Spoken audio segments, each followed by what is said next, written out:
Welcome back. I'm now being joined by the Managing Director and Chief Executive Officer, Power Systems Limited, Mr. Bimbo Onofowokan. Good morning. Thank you for joining us on the program. Good morning, Chimeze. Well, I guess, yeah, you're welcome. Well, I guess you listened to Dr. Sam Amadi. Well, basically, I took him up on the regulatory issues. And of course, he says they are very, very ready to, do their duty as regulators. Now, are you one of those who have always had concern about regulation in this power reform roadmap? Yes, Chimeze. Regulation in a large country like Nigeria, obviously, is a very challenging one, particularly if we look at where we're coming from, shift completely from a public operated sector of the power industry to a private one. Would obviously, if we compare it to what happened in the telecom industry almost 10 years ago, you'll find out that the regulators did have loads and loads of challenges to face, and they were, at the end of the day, able to overcome. And I believe that we will see a repeat in the power sector, where the regulators will have a lot of challenges to bridge the gap between the desires of the consumers and those of the operators. All right.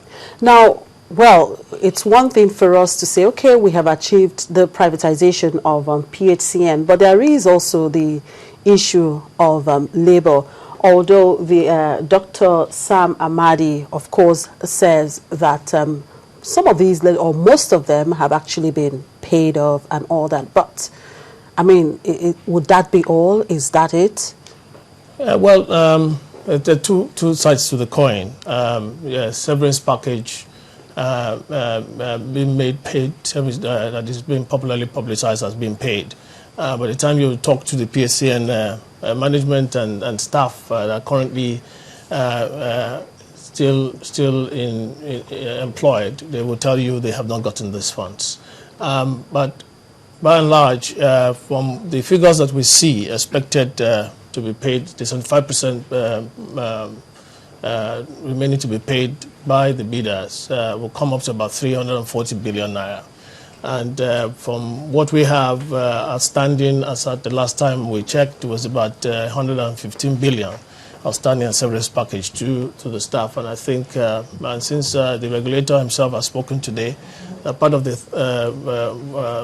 things that they will do with the money that has been that's accrued from the sale of all these distribution companies and the generation companies will be put towards paying off the staff.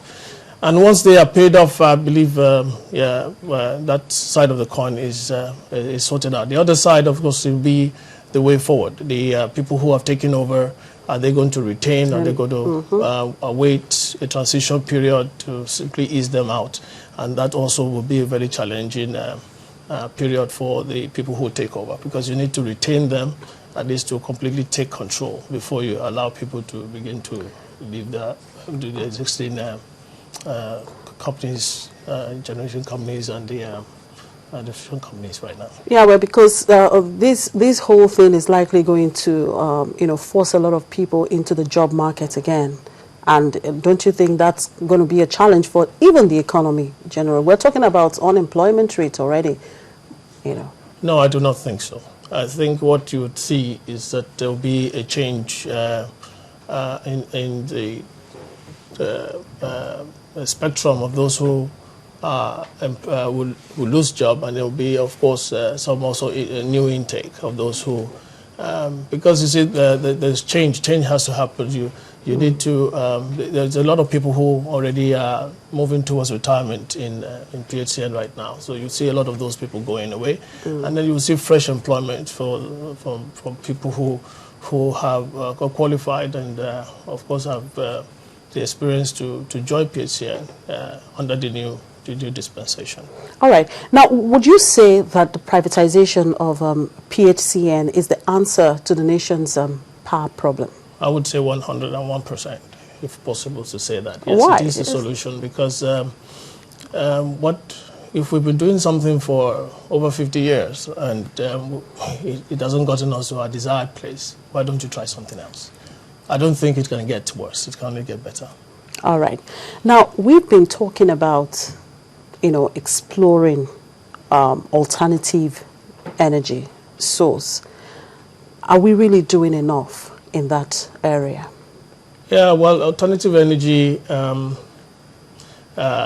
if you haven't developed yourself and developed expertise in a particular and a popular way of generating power, beginning to consider other alternatives may not be ideal for Nigeria at this moment. Reason why is that those other alternatives are even more complicated than gas to power or coal to power, which are the options that or water to power, which are the ones that we have. We need to develop ourselves locally, develop capacity in those three ways of generating power first before we can now begin to look at alternatives. All right. Now, we have a vision of generating about 40,000 megawatts, that's in 2020, yet less than 5,000 megawatts is being generated currently. Now, do you think this vision is realistic? Are we going to, achieve it, even with the progress we have made so far? Yes. One of the things that I always told people in the industry when we come to discuss is that the regulation of the power sector is not over yet. We've only just started. And it has to be the whole org of the system that needs to be privatized. We've done the generation right now, we've done the transmission, the discos are gone, but then there are other logistics. The power, the pipeline to gas pipeline to also has to be privatized. The NNPC also has to be, because there has to be a full hog of privatization. We need to take government's hands off all of these things that will take us to the promised land. Generation, right now we're about 1,400 from the last time publicized figure. That's not where we should be.